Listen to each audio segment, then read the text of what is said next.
The provincial election is coming up on April the 16th, and we want to hear from all of the Lethbridge candidates.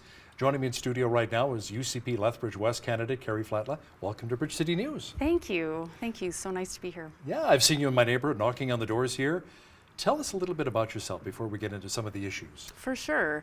So I came to Alberta when I was a little girl, and it really is the quintessential Alberta story. My family and I packed up everything we owned and drove across two provinces from Penticton, BC to Lloydminster, Alberta. Oh, wow. Heart of the oil patch in the late 70s. And we came here because my father had a great career opportunity there as a young dad. So, you know, that is really symbolic, I guess you could say, of why I decided to run. The last 4 years, I think, have been incredibly difficult for Albertans, for business owners, for energy sector, and just families who are worried about the future and for their kids. So politics has always been something I'm passionate about, and I just felt, you know, it was time to step forward because I cared so much. I'm a mother and I'm concerned about the future for my kids. I hope that they would like to build a life in Alberta as well. And your current career is as a real estate agent? I'm an associate broker. Okay. Yeah. Of course, I've had to step back from that in order to run. Not too many listings right now then? No. I was actually doing very, very well in my career, so it was a hard decision to step away from it to run. But I just felt so passionate about what was happening in our province, and I felt, you know, it's time to do the hard work and make people's voices heard. And a lot of people had asked me to run, and I just decided it was the right time to do it. Now you're door knocking in Lethbridge West, my area as well, but you're going up against a pretty big name, well-known minister in Shannon Phillips. Is that a little intimidating? I mean, she's the incumbent, she's a minister, you know? It's not intimidating. You know, I respect the minister. She worked very hard for 2 elections to earn that seat. And having been door knocking for the last 8 months, a new appreciation, you know, for what it takes to earn a seat in the legislature. So that being said, I'm running because I feel confident in our economic vision for the future of Alberta.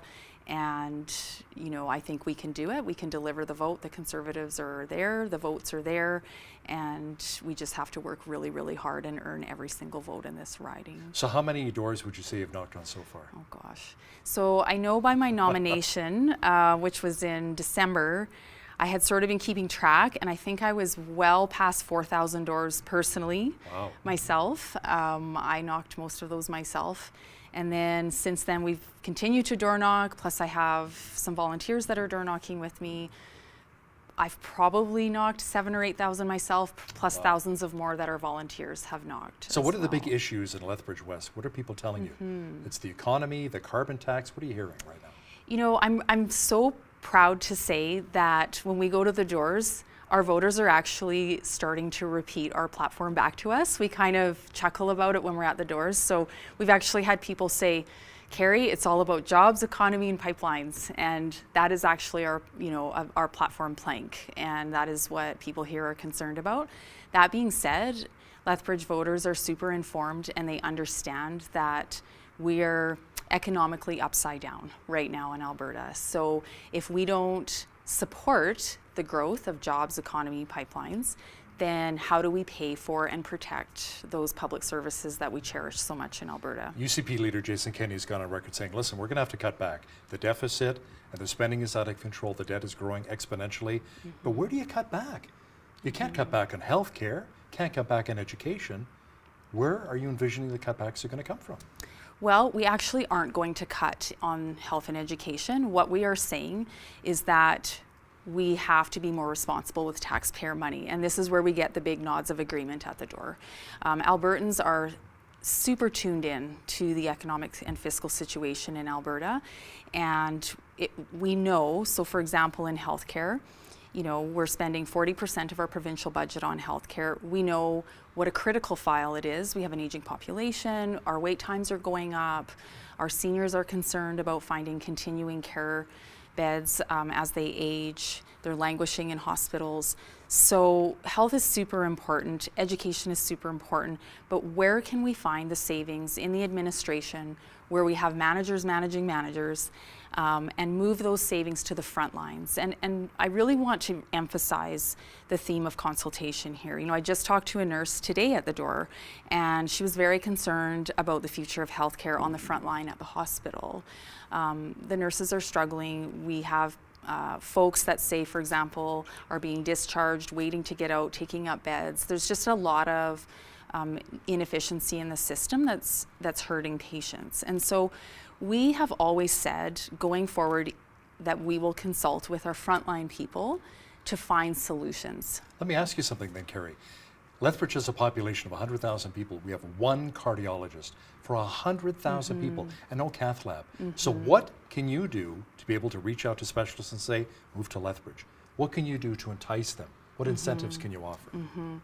Well, you know, again, it goes back to we have to find the resources for that critical infrastructure, and the United Conservatives have emphatically acknowledged that we do need a cath lab. As a realtor, I'm also very aware of the growth in Lethbridge, particularly in West Lethbridge. We have high population growth, which is exciting and wonderful, but with that we have to have our infrastructure and be keeping up with that. So we, you know, as we do our full audit of AHS and we look for savings and we find resources that are there that we can put into and look at some of these critical infrastructure projects across the province that Albertans are asking for. Many business owners have spoken with Karri. They're really upset with the carbon tax implemented 2 years ago here in Alberta, and now Ontario's challenging the Trudeau Liberals in court. Saskatchewan's going to do the same. Manitoba's doing the same. There's a common theme here. But Alberta, we said, sure, let's go ahead with the carbon tax. Business owners can't stand it. But environmentalists, of course, are very much on board. And like Prime Minister Justin Trudeau says, we have to put a price on pollution. So how do you kind of balance that?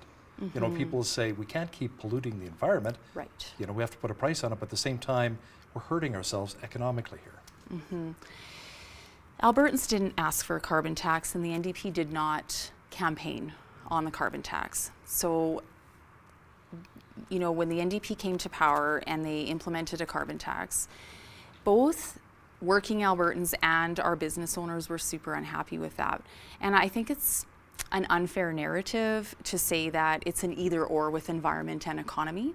The United Conservatives, and myself included, very much believe that we can strike a balance between environment and economy. And in fact, we know that a strong free enterprise economy, especially in our energy sector, will encourage the type of innovation and technological solutions that can help address some of the climate challenges of our time. A lot of leading economists across Canada and here in Alberta say that our province is no longer an attractive place to invest in.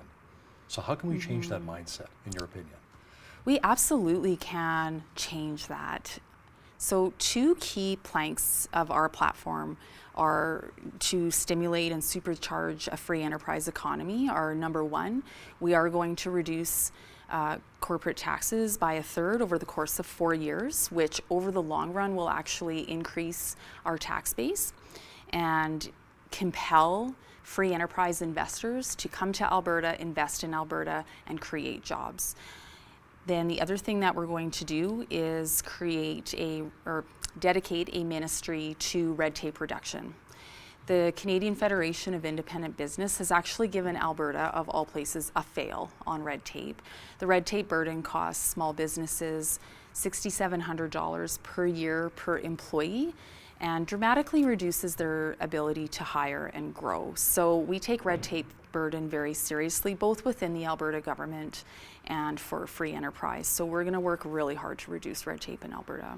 Your leader, UCP leader Jason Kenney, was talking about getting more people into the trades, how important that is. Let's talk a bit about that. Yeah, and I think that's so exciting. You know, and I've got kids coming up into high school, and being a realtor, I have absolutely seen how our tradespeople are some of the most economically prosperous people in our city. You know, they go on to be business owners, entrepreneurs, contractors, they hire other contractors, they support our critical construction industry in Lethbridge. So we're going to work very hard to strengthen our apprenticeship programs, expand those programs for high school students. You know, being a university city, we know that post-secondary is super important, but we also know that going into the trades is just as meaningful and exciting of an endeavor for a career, you know, as something in post-secondary, and what that would lead you to as well. Let's talk about university and college kids. My son graduated. He was an honor student, 3-year program. He's $22,000 in debt. He cannot find a job in his industry. So how can you help students like my son, who have graduated, an honor student, and they're struggling? Yeah, and you know, I was a student here in Lethbridge too, so I went to college and university, and I was in my mid-20s at that time, so I was supporting myself. And it is incredibly stressful for young people now to not only find a job after they're finished school, but even to sustain themselves while they're in school. And that is a direct result of anti-business NDP policy over the last 4 years. So, for example, hiking the minimum wage that quickly by that much has really hurt business owners, and they're telling me this every day. So they're laying off some of their employees, it forces cutting them, hours? Yeah, it forces them into a corner, right? They want to keep their staff, but if margins, for example, in the restaurant industry or whatever business they're in, especially small business owners, if the margins are super tight, you know, they're going to have to reduce hours and or pass those costs on to the consumer. So our young people now under this government are seeing record high unemployment levels, and it just goes right back to our strategy for stimulating the economy and making sure that those jobs are there for those young people. What about the call that the UCP wants to reduce the minimum wage for those under the age of 18? Some say that's not fair. Why would you go down that road? You know, I actually disagree with the statement that it's unfair. You know, for say a 15-year-old young person who's looking for their first job, I think that person and most people in society in Alberta would agree that they have less skills and experience than, say, a 28-year-old with a university degree and a long resume. So by allowing that youth wage, that allows our young people to get those critical first-time jobs so that they can build that resume when they come into the economy as an adult. Jason Kenney says he wants to crack down on crime, especially rural crime. What's the plan to help farmers defend their homes? So we do recognize that our rural citizens are at a disadvantage because they're so far from local law enforcement detachments. Takes a long time to respond, right? Yeah, and we're seeing the results of that. So, you know, we're going to look at updating existing legislation to make sure that we're considering what's fair in assessing the reasonable use of, you know, in assessing reasonable action taking to defend one's person and personal safety. Reasonable force, right? Yeah, sure. Yeah. Okay. Another UCP proposal is to hold a referendum on equalization. You know, how would that actually work? So we're very unapologetically saying that Alberta is not getting a fair deal on pipelines. Rachel Notley and the NDP have made best friends out of Justin Trudeau for the last 4 years. It's very clear that both Rachel Notley, the Minister of Environment, and Justin Trudeau are not interested in supporting Alberta energy. And so it's time to play hardball. People in Lethbridge know that prosperity in the energy sector actually spills over into prosperity for folks in Lethbridge. So if we can't get a pipeline built in Alberta, we are fully prepared to trigger a referendum on equalization so that we can force Ottawa to the table and renegotiate that formula. So if you were to be elected April 16th, you know, the UCP party's in, you're in as well, and let's say Jason Kenney reaches out to you and say, I want to make you a minister. What portfolio would you envision receiving? What would you love to see as a portfolio? Well, first of all, if I was elected, that would be an honor, and if I was asked by Jason to be a minister, that would be incredibly exciting. I'm very passionate about the energy file. I'm very passionate about education. So those are two that are super interesting to me. But honestly, you know, any opportunity to represent in the legislature the issues that matter to Lethbridge would be incredibly exciting, no matter what I'm asked to, you know, no matter what I'm tasked with, right? So, what can we do to help our farmers, specifically the canola farmers? As you know, there's this embargo with China right now, the diplomatic tensions, since Canada arrested the Huawei executive last December, being extradited to the United States. So, you know, China is saying, no, it's the contaminated organisms That's the reason why there's been a trade embargo on Richardson International and Viterra, canola from Winnipeg and from Regina, and as well, I mean, we have Richardson International here in Lethbridge. So what can we do to really support our canola farmers? You know, I think it goes back to a couple of things. Obviously, we would like to see a Conservative government elected in Ottawa, you know, and we are going to be very supportive of our colleagues on the federal side in helping them with their message.